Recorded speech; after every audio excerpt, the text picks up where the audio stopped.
Short question है, सारा short question है। एक एक बार क्या होता है ना, हम सिर्फ लॉन्ग को ही प्रिपेयर करते रहते हैं, बट शॉर्ट के अकॉर्डिंग कुछ क्वेश्चन छूट जाते हैं, इसलिए आज सारा शॉर्ट दे दी। ठीक है। मतलब अभी तक का 2 यूनिट्स में जितने शॉर्ट्स थे तो सारा शॉर्ट्स को दे दिया। इसके बाद और एक भी टाइप का क्वेश्चन आता है जो कि मैं बाद में इस पेपर का कंप्लीशन के बाद डिस्कस कर दूंगी। ठीक है, उस टाइम क्वेश्चन डिस्कशन होगा तो मैं बता दूंगी। सो देखो, इमोशनल डेवलपमेंट जो टॉपिक है ये इन्फेंसी टू चाइल्डहुड पीरियड में स्पेशली होता है। एंड इमोशनल डेवलपमेंट जो आपका शॉर्ट क्वेश्चन में आ जाता है 4 मार्क्स या 5 मार्क्स में, ये न्यू बच्चे एंड वाईवी स्टूडेंट्स आप लोगों के लिए 5 मार्क्स में आता है, एंड कुरुक्षेत्र आप लोगों के लिए 4 मार्क्स में आ जाता है। बट वहाँ पे सिंपली मेंशन होता है emotional development. What do you mean by emotional development? Please mention करना यहाँ पे जब भी। सो एग्जाम्पल के साथ मेंशन करना, आपको बेटर रहेगा, लिखने के लिए कंसेप्ट मिलेंगे। ठीक है, ये भूल गए गोल्डस्टेन का थ्योरी। सो पहला चीज है कि यहाँ पे आपको इंट्रोडक्शन देना है। फिर से आ गया थोड़ा सा इंट्रोडक्शन। अभी कुछ बच्चों को कंफ्यूजन हो रहा था, मैम आपने ये बोला था इंट्रोडक्शन रहेगा, then definition, meaning, concept, characteristics, then मेरी डिमेरिट्स, कंक्लूजन रहेगा, इसी पैटर्न में ही चलना है। यस बेटा, इसी पैटर्न में ही चलना है सबको। ठीक है। बट क्या होता है ना, जब थ्योरी लिखते हो, थ्योरी किसी ने लिख दिया है ना ऑलरेडी, वो जस्ट लाइक हिस्ट्री हो गया है। ठीक है, थ्योरी कभी भी चेंज नहीं होता है, मतलब ये फिक्स्ड थ्योरीज है। फिक्स थ्योरीज है। एक होता है कैजुअल थ्योरीज जिसमें आप थोड़ा बहुत मॉडिफिकेशन ला सकते हो, बट जो लिखा गया है या किसी ने प्रूव करके गए हैं या कोई एक साइंटिफिक वे से उसको लिखा है तो आप उसको चेंज नहीं कर सकते। तो उस अकॉर्डिंग ऐसे थ्योरीज में सिर्फ इंट्रोडक्शन, व्हाटएवर वो टॉपिक हो उसके ऊपर लिखना पड़ता है। देन जो भी अगर डेफिनेशन गिवन हो, अगर उस थ्योरिस्ट ने लिखा हो, एजुकेशनिस्ट ने लिखा हो, तो पर्टिकुलर उनके नाम से ही लिखेंगे, अदरवाइज नहीं लिखेंगे, उनका पूरा कंसेप्ट लिखेंगे। एंड जो भी उन्होंने दिया है, इधर मिसकंसेप्शन हो या फिर डिमेरिट्स हो, मेरिट्स हो, उसको लिखना है। एंड कंक्लूजन, हाँ कंक्लूजन सब में दे सकते हो, कोई प्रॉब्लम नहीं। इवन इफ शॉर्ट लॉन्ग सब में दे सकते हो, शॉर्ट क्वेश्चन में भी दे सकते हो, लॉन्ग में भी दे सकते हो, आपका मर्जी है। बट लॉन्ग में ज्यादा याद रहता है क्योंकि शॉर्ट के लिए टाइम नहीं होता है, तो लॉन्ग में आप जितना बड़ा कंक्लूजन दे सकते हो। बट शॉर्ट में अगर बाई चांस हो गया तो ओके है, नहीं लिखते हो तो चलेगा। चलो, तो emotional development infancy to childhood, इस कंसेप्ट को किसने दिया है? गोल्डस्टेन ने दिया है। ठीक है। अभी यहाँ पे इंट्रोडक्शन देखेंगे इमोशंस रिलेटेड। ठीक है, emotional development related. The word emotion is a derivative of the Latin word. देखो अभी तक जितने वर्ड्स पढ़े हैं सारे लैटिन है, कंफ्यूजन नहीं आना चाहिए, फिक्स्ड याद रख रहे हो मतलब याद रखो। अभी तक जो सॉरी, 1 सेकंड। सो यहाँ पे भी लैटिन वर्ड आ गया। कि कौन सा वर्ड आ गया? द वर्ड इमोशन, जो वर्ड इमोशन है, is a derivative of Latin word और हैज बीन डिराइव फ्रॉम, लिख सकते हो, हैज बीन डिराइव फ्रॉम। इसको कहाँ से हमने लिया है? इसको हमने लैटिन भाषा से लिया है। हिंदी बच्चे, इतना सिंपल हिंदी में ही लिखना है, इसको कंफ्यूजन में नहीं डालना है, इतना सिंपल। ठीक है, इस वर्ड को, इस शब्द को हमने हिंदी सॉरी लैटिन भाषा से लिया है, हिंदी में इतना ही लिखना है। तो लैटिन वर्ड कौन सा है? इमोवियर। ई मूव हेयर, मूव याद रखे हो ना? हाँ, ई मूव हेयर। ठीक है, e move here, which means to stir up और एजिटेट और टू एक्साइट। कोई चीज से आप एक्साइटेड हो जाते हो। ठीक है, अभी एक्साइटमेंट में आप ऑलवेज थिंक करते हो कि पॉजिटिव थिंग जो आते हैं उसे ही हम एक्साइटमेंट बोलते हैं। नहीं, ऑलवेज पॉजिटिव इमोशंस को हम एक्साइटमेंट नहीं बोल सकते, नेगेटिव को भी हम एक्साइटमेंट बोलते हैं। कभी कभी होता है कि नहीं, आप बहुत ज्यादा गुस्से में हो तो गुस्से में आपके अंदर उत्तेजनाएं बढ़ जाती है, उत्तेजना को हम एक्साइटमेंट बोल रहे हैं, है ना इंग्लिश में। तो एक्साइटमेंट बढ़ जाती है, तो उस एक्साइटमेंट से आप रॉन्ग स्टेप्स ले लेते हो, है ना। किसी को आपने थप्पड़ मार दिया, गाली दे दिया, कुछ भी कर दिया, वो भी नेगेटिव इमोशंस हैं। अभी पॉजिटिव में अगर देखते हैं, अरे बाई चांस में रिजल्ट मैं ही बताती हूँ आपको एग्जाम्पल। ठीक है। सो एक टाइम आया था जब पीजी में एक मतलब क्या बोल सकते हैं, मतलब ऐसा होना नहीं था, अननेचुरल सा लगा बट हो गया।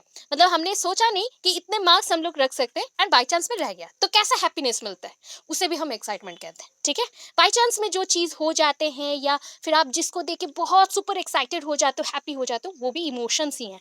सो पॉजिटिव, नेगेटिव, हर एक टाइप के इमोशंस को हमने यहाँ पे लैटिन वर्ड में इमोवियर जिसको बोले वहां से लिया हुआ है। ठीक है, उसी इमोशंस को एक्सप्लेन करने के लिए। सो देखो, लैटिन में जिसको हमने इमोवियर बोला, उससे हमने ये वर्ड जाना एक्साइटेड, उसी का ही और कुछ कुछ वर्ड्स है, agitated, to स्टेर up.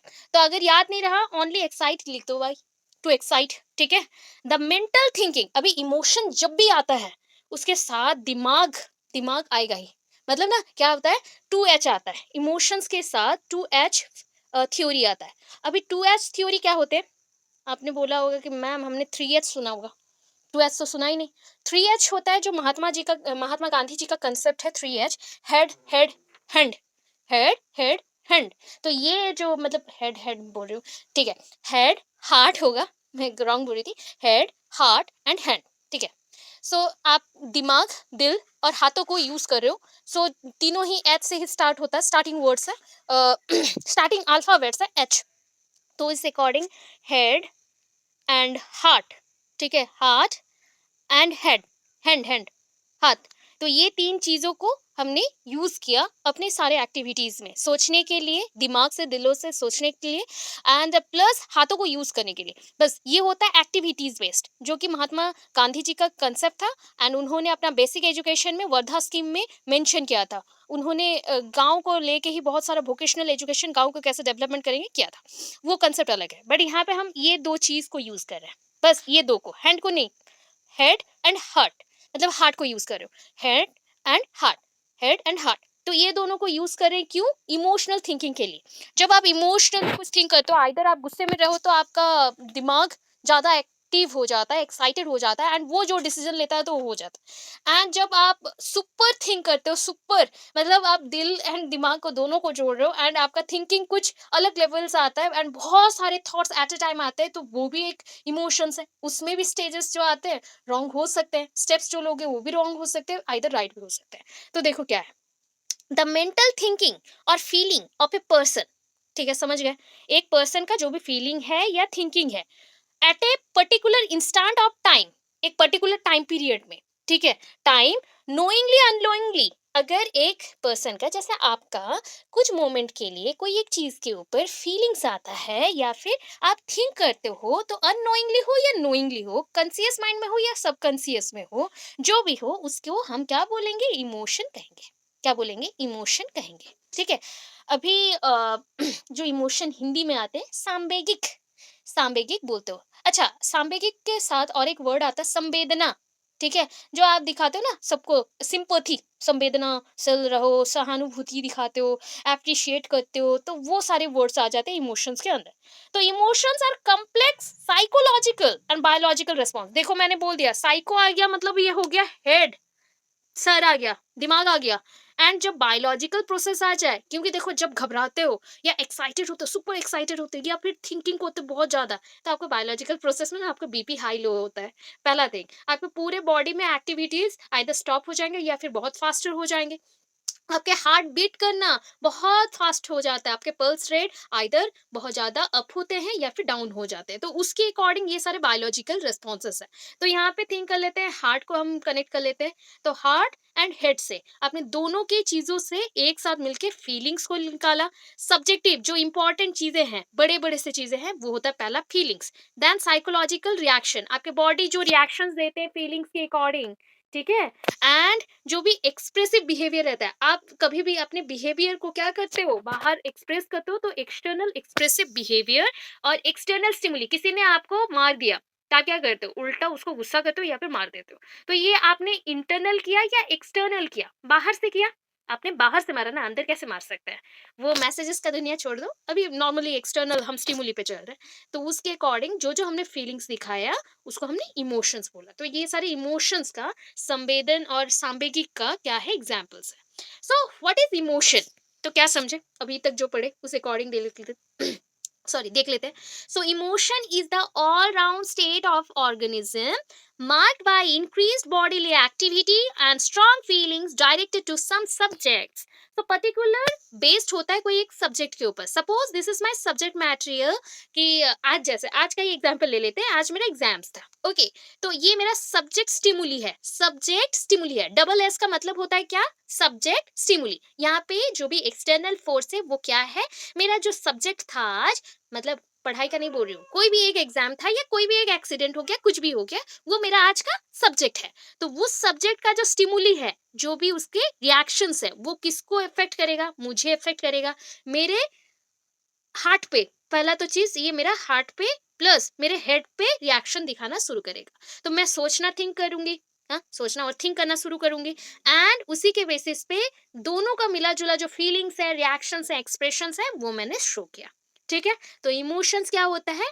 All round, मतलब ऑल अराउंड जो भी आपका स्टेट ऑफ ऑर्गेनिज्म होता है, आप कौन से अवस्था में हो।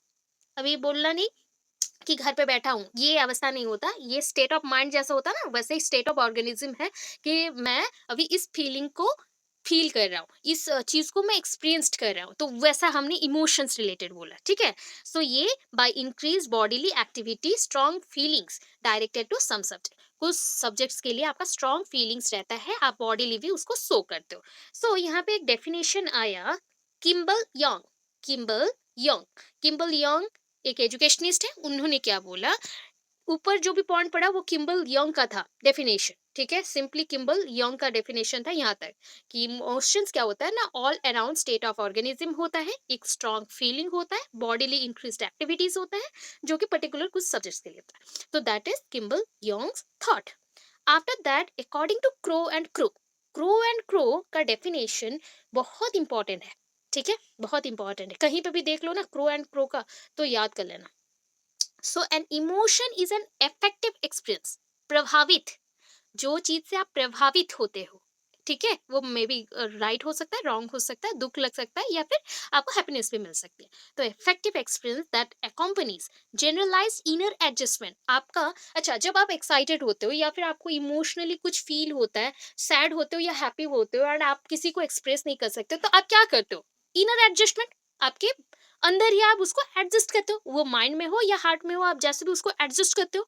तो देखो यहाँ पे इनर एडजस्टमेंट, मेंटल और साइकोलॉजिकल स्टीड अप, मतलब आपके बॉडी के विद इन ये घूर्णन प्रतिक्रिया में चल रही है, जस्ट लाइक ऐसे फिक्सिंग हो रही है। हाँ, मेरे बॉडी के अंदर कुछ चल रही है, मैं उसको जस्ट लाइक सोक कर रहा हूँ। सोच लो कि मेरा पूरा बॉडी एक ग्लास का बना हुआ है, एंड इसमें बहुत सारा पानी है, एंड मैं चाहती हूँ कि ये पानी क्या है, सारे इमोशंस है, रॉन्ग इमोशंस है, ये घुलते जाए, जल्दी जल्दी मिक्स हो जाए मेरे बॉडी के साथ।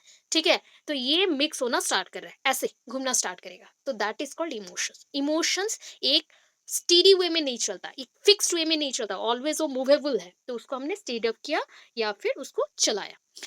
ये इंडिविजुअल्स का बॉडी मूवमेंट्स नहीं होता है, इनर मूवमेंट्स होता है, इनर एडजस्टमेंट होता है फीलिंग्स का, इमोशंस का, that shows itself in his over behaviour. तो जो आप किस में शो करते हो, आपके फीलिंग्स को कैसे शो करते हो? आपके बिहेवियर में।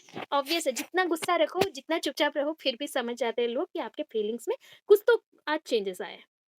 ठीक है, इमोशनल डेवलपमेंट यहाँ पे डबल मेंशन हो गया है। ठीक है, यही होता है, यहाँ पे क्या करोगे, ऐसे कट कर दोगे या फिर इमोशनल डेवलपमेंट ईडी लिखे ऐसे एरो मार्क दे दोगे। ठीक है, तो emotional development is a process that a child develops from dependence to a fully functioning adult. कब से स्टार्ट होगा? डिपेंडेंस बोला गया है, जब बच्चा डिपेंड कर रहा था। कब डिपेंड कर रहा था? इन्फेंसी पीरियड से लेके, इन्फेंसी से ये स्टार्ट हो जाता है, जब तक बच्चा फुल्ली फंक्शनिंग नहीं करता है या एडल्ट नहीं होता, तब तक ये चलता है। मतलब एडल्ट होने के बाद हम उसको कंट्रोल कर सकते हैं, बाकी ये बहुत टाइम तक चलता है। इमोशंस का कोई एज लिमिट नहीं है, पर्टिकुलर पीरियड नहीं। सो इमोशंस की वजह से ही आप किसी भी पर्सन को एक लिंक्ड अप कनेक्शन के थ्रू जान पाते हो, मेमोराइज करते हो, रिकॉग्नाइज करते हो, एक्सप्रेस करते हो। Suppose your feelings towards your mother या फादर जैसा होता है, क्या ये सिमिलर रहेगा for any type of external person, other person? No. So this feeling is unique and you stored in your heart और माइंड, आपने उसको स्टोर किया, so that on the basis of this reason you recognise your mother as a first love. Okay, ऐसा मैंने example दे दिया। ऐसे होता है कि फादर एंड मदर को हम फर्स्ट लव ही बोलेंगे, तो वैसा एक्सपीरियंस को मैंने एग्जांपल दे दिया। ठीक है, तो डिफरेंट स्टेजेस में आपको सिंपैथी मिलेगा, एम्पैथी मिलेगा, बहुत सारे इमोशंस मिलेंगे, वो कंट्रोल होते रहते हैं। अभी कैरेक्टरिस्टिक्स अगर पूछा जाए तो सिंपल सिंपल एक एक लाइन में कैरेक्टरिस्टिक्स लिखिएगा। The core of N emotion is feeling. Emotions का अगर केंद्र देखते हैं, ये सपोज थिंक कर लो कि ये इमोशंस का पूरा एक डेवलपमेंट का प्रोसेस है। ठीक है, इसका अगर छोटा सा केंद्र देखते हैं, दैट इज द सेंटर। तो सेंटर क्या है? फीलिंग्स। सेंटर क्या है? फीलिंग्स। देन नेक्स्ट पॉइंट में चलते हैं। Emotional experiences are associated with the some instincts और बायोलॉजिकल ड्राइव्स। बायोलॉजिकल ड्राइव्स और इंस्टिंक्ट्स को आप स्टिमुली बोल सकते हो। क्या बोल सकते हो? स्टिमुली। अभी जो भी स्टिमुली आपको बाहर से मिलता है या अंदर से आप थिंक में लाते हो या फिर किसी को देख के भी आप फील करते हो, उसी का ही एक्सपीरियंस होता है आपका इमोशंस। इमोशनल एक्सपीरियंसेस आ जाता है। Emotions are the products of perception. Perception क्या है?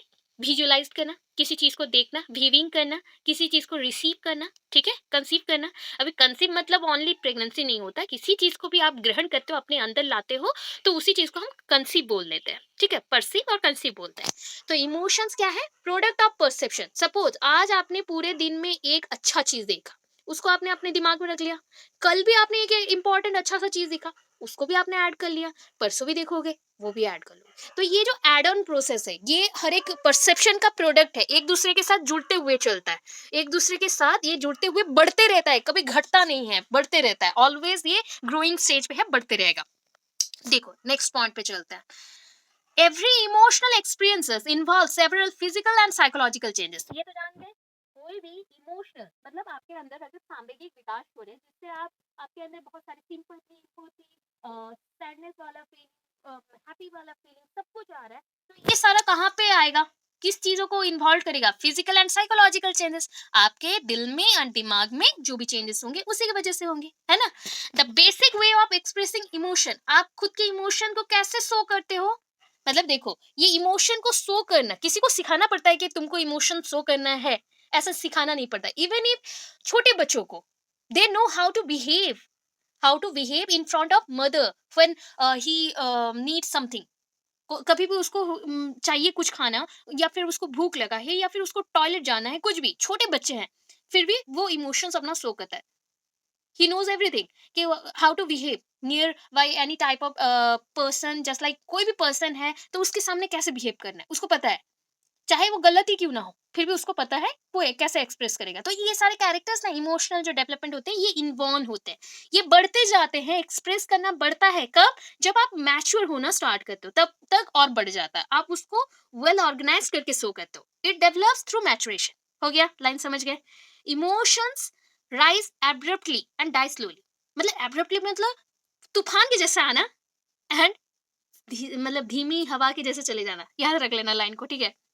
तूफान के जैसे आना, टॉर्नेडो जैसा आता है ना, सुनामी, टॉर्नेडो, वैसा आता है और धीमी गति से चले जाता है, ठीक है? आपके इमोशंस को कभी आप देखना, कभी किसी मूवी को देख के एक्साइटेड हो गए ज़्यादा, कभी कोई अनहैपनिंग सा अनसर्टेन थिंग्स आपके लाइफ में हो गया, and suddenly you are very happy for this क्योंकि ये हो गया, मिरेकल जैसा हो गया। तो देखना, सडनली इमोशंस बहुत सारे आते हैं, फीलिंग्स बहुत सारे आते हैं, आप आइदर रो दोगे या बोल दोगे, कुछ कर लोगे। फिर उसके बाद जब एक्साइटमेंट खत्म होने आएगा, बहुत धीरे धीरे ये चला जाएगा, एंड आप जान भी नहीं पाओगे कि ये इमोशंस आपके पास था, ठीक है? तो यहाँ इसलिए मैंने एक लाइन बना दिया कि तूफान के जैसे आना एंड धीमी गति से चले जाना, हवा के जैसे चले जाना, हल्का हल्का हवा जैसे चले जाना, ठीक है? तो the basic ways of expressing emotions are involve, it develops through maturation. Emotion rise abruptly and die slowly, ठीक है? खत्म कैसे होता है? धीरे धीरे खत्म हो जाता है। Same emotion can be arose by a number of different stimuli. आप हैप्पी हो, आज क्यों हैप्पी हो? क्योंकि हमने इतने सारे टॉपिक पढ़ लिए। हैप्पी तो नहीं होंगे, फिर भी मैं बता दे रही हूँ, ठीक है? आज हम हैप्पी हैं क्योंकि हमने इतनी सारी चीज़ों को पढ़ा, राइट? ये हैप्पीनेस, हैप्पीनेस एक इमोशन है, राइट? ये हैप्पीनेस मे बी आपको डिफरेंट और भी स्टिमुली से मिल सकता है। जैसे आपको किसी ने गिफ्ट किया कुछ, तो आप फिर हैप्पीनेस हो गया ना आपके मन में, आ गया। आप कहीं पे घूमने जा रहे हो, फिर से हैप्पी हो गए। कोई फेवरेट सा खाना खा रहे हो, फिर आप हैप्पी हो गए। तो हैप्पी एक ऐसा इमोशन है, जस्ट लाइक होता है ना लाइफ में फर्स्ट प्लेस, फर्स्ट प्रायोरिटी, वैसे ही एक इमोशन भी फर्स्ट प्रायोरिटी है। बाकी इसका जो स्टिमुली है वो डिफरेंट हो सकता है। मतलब मैंने आपको एग्जाम्पल दिए, 4-5 एग्जाम्पल्स दिए, बट उसका मेन क्या इमोशन है? हैप्पीनेस। वैसे ही सैडनेस, कभी एक्सीडेंट हो गया तो आप रोने लगते हो, कभी आपको किसी ने मारा तो आप रो गए। तो वैसा टाइप का जो भी होता है, दैट इज कॉल्ड इमोशंस, ठीक है? तो same emotion can be aroused by a number of different stimuli. Emotion have the quality displacement. देखो क्वालिटी बोला गया, क्वांटिटी नहीं, क्वालिटी डिस्प्लेसमेंट। अभी देखो एक बच्चा रो रहा था, सडनली वो क्राई कर रहा था, उसके सोच लो उसके मदर ने उसको छोड़ के चला गया, क्राई कर रहा है, ये मैंने हंसा दिया उसको, ओके सॉरी। रोना है ना?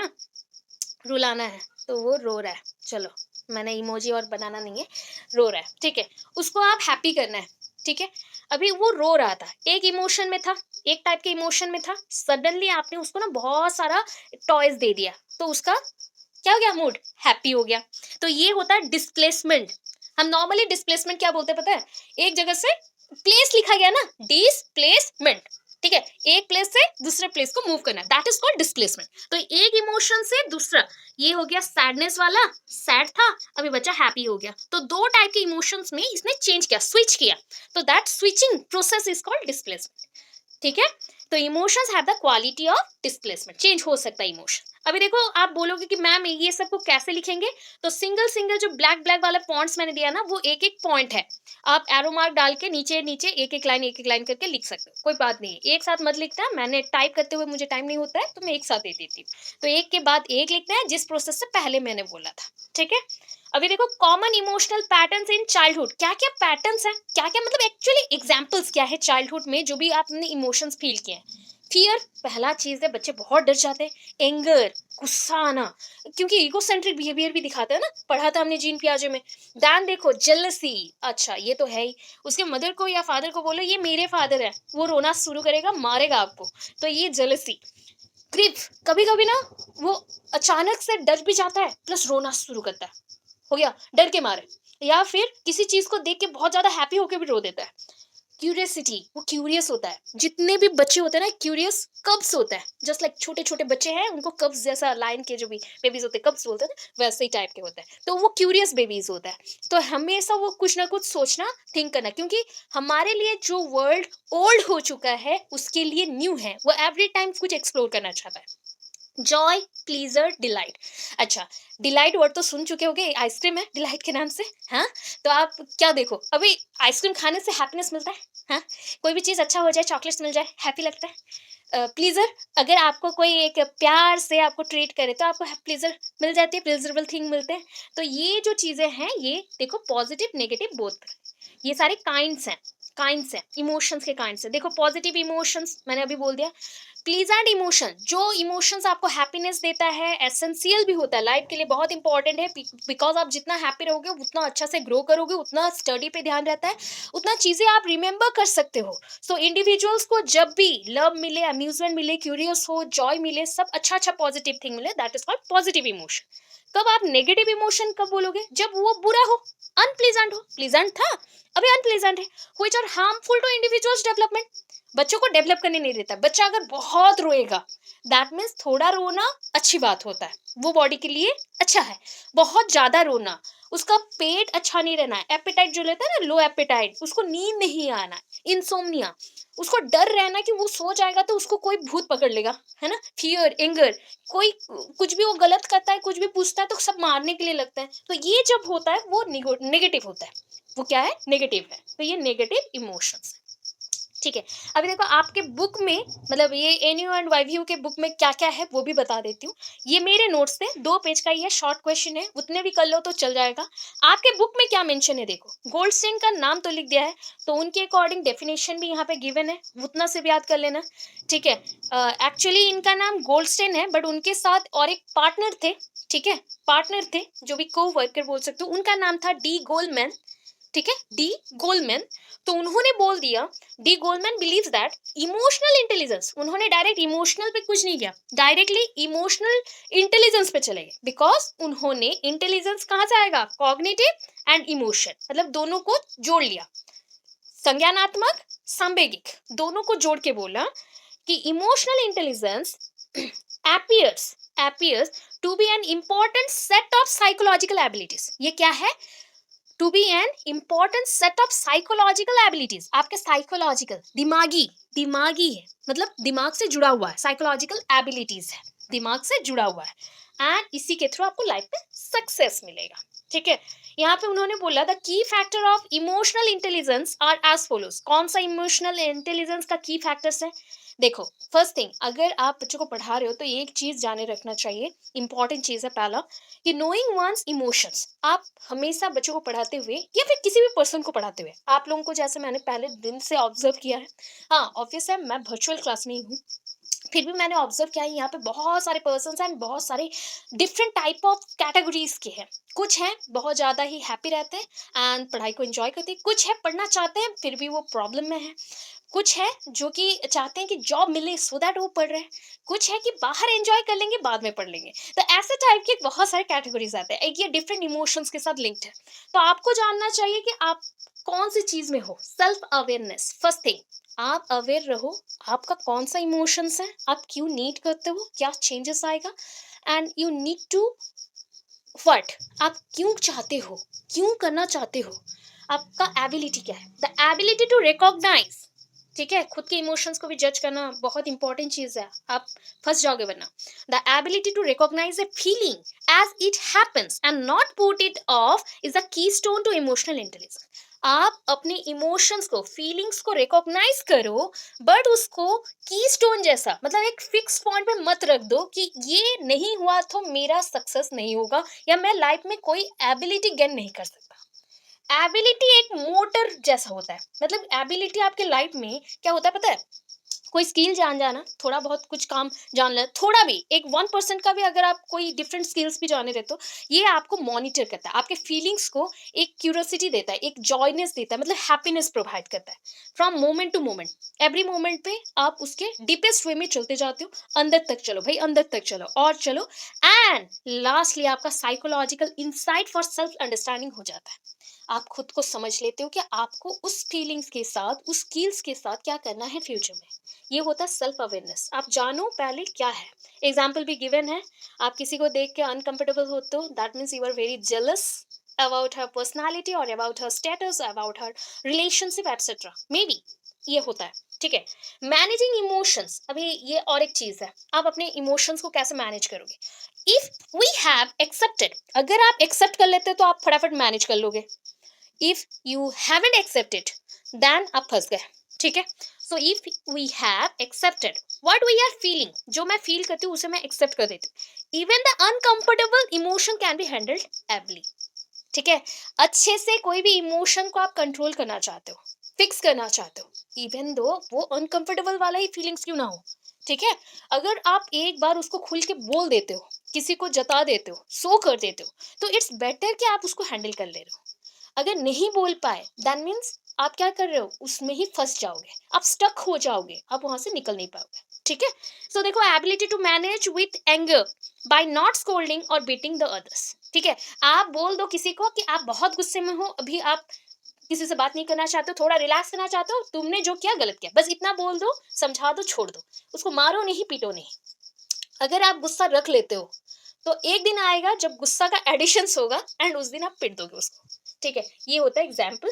देखो नेक्स्ट, मोटिवेटिंग वन सेल्फ, ये तो जानते हो, मतलब जीरो टू हीरो बनना, जीरो टू हीरो बनना, उसके लिए मोटिवेशन चाहिए, इंपॉर्टेंट है। ठीक है, कोई भी एक ऐसा बच्चे को पकड़ लो जो कि कुछ नहीं जानता, उसको हर दिन थोड़ा थोड़ा, एक दिन मोटिवेट कर दोगे, दूसरा दिन डिमोटिवेट कर दोगे, ऐसा नहीं, हर दिन थोड़ा थोड़ा पॉजिटिव थिंग्स बोलो, वही है उसका मोटिवेशन, पॉजिटिव इमोशंस मोटिवेट अस। ठीक है, जो भी आपका पॉजिटिव इमोशंस रहता है ना, अगर आप किसी के लिए अपना पॉजिटिव केयर भी दिखाते हो, तो दैट मे बी वो वर्क करेगा एज एन इमोशन, एक पॉजिटिव मोटिवेशन। ठीक है, and also disempower us if they are too strong. देखो, कभी कभी खुद को एम्पावरमेंट करना बहुत अच्छा बात है, self empowerment is very good, but बहुत ज्यादा स्ट्रांग हो जाना, खुद को सोचना कि हम बहुत ही स्ट्रांग है, हमें कोई कुछ नहीं कर सकता, ये गलत है। हर एक टाइप का फीलिंग्स लेना चाहिए, तो हमें खुद को एक मिनिमल पॉइंट पे रखना है जहाँ पे हम एवरीथिंग को एंजॉय कर सकें and we allow them to overwhelm us. कभी कभी आपको केयर नीड नहीं है, फिर भी लोगों की खुशी के लिए आप नीड करो, आप बोलो हाँ तुम थोड़ा बहुत मुझे केयर कर सकते हो, इट्स गुड, उसको हैप्पीनेस मिल जाएगा एंड उसका पॉजिटिव मोटिवेशन उसको और आगे बढ़ाएगा। ठीक है, उसका कॉन्फिडेंस बढ़ेगा, उसका जेल बढ़ेगा, उसका इंटरेस्ट बढ़ेगा, उसको दिल से काम करने को बहुत सारे एनर्जीज मिलेंगे। ये चीज है मोटिवेशन वन सेल्फ, कभी ना कभी लाइफ में आप ट्राई करना, किसी को मोटिवेट कर दो, बेटर रहेगा। Recognising emotions of other empathy, अभी देखो, कोई आपको इम्पैथी दिखा रहा है कि सिंपैथी दिखा रहा है, ये जज करो। ठीक है, as one begins to recognise emotion, अगर आप अपने इमोशंस को जज करना सीख गए हो, तो आपको रियलाइज करने में टाइम नहीं लगेगा कि कौन से सेंस से वो काम कर रहा है या बात कर रहा है, दैट इज वो इमोशंस को एज एन इम्पैथी ट्रीट कर रहा है और सिंपैथी ट्रीट कर रहा है। सिंपैथी सहानुभूति है, इम्पैथी सिर्फ मैं आपके बातों को सुनूंगी, अरे भाई हो जाएगा ले, ऐसे बोल दी। तो ये दोनों चीजों में बहुत डिफरेंस है, सहानुभूति अच्छा होता है, इम्पैथी वो गुड नहीं होता, वो नॉर्मल नॉर्मल होता है। तो ये चीज़ जानना चाहिए, एक्यूरेटली बिहेव करना चाहिए। लास्टली, हैंडलिंग रिलेशनशिप, ये तो जानते हो, जब हम emotional intelligence, emotional development complete कर लेंगे, सो आपको क्या मिल जाएगा, एक अच्छा सा स्किल मिलेगा, that is how to solve और how to act a proper person for another one और अदर पर्सन। सो ये क्यों है, हमें प्रॉपर क्यों बनना है किसी के लिए, कोई भी, वो मदर हो सकता है, फादर, सिस्टर, सबके लिए आप एक प्रॉपर एग्जाम्पल क्यों बनना चाहते हो, क्योंकि रिलेशनशिप को आप बहुत आगे तक ले जाना चाहते हो, या एक स्किल्स सीख लिए। रिलेशनशिप भी मेंटेन करना एक स्किल्स है, ये इमोशन वाला स्किल्स है। तो उससे आप किसी भी पर्सन को अंडरस्टैंड कर सकते हो, उसको मोटिवेट कर सकते हो, हेल्प कर सकते हो, एंड इससे सब हैप्पी रहेंगे। बस इतना ही।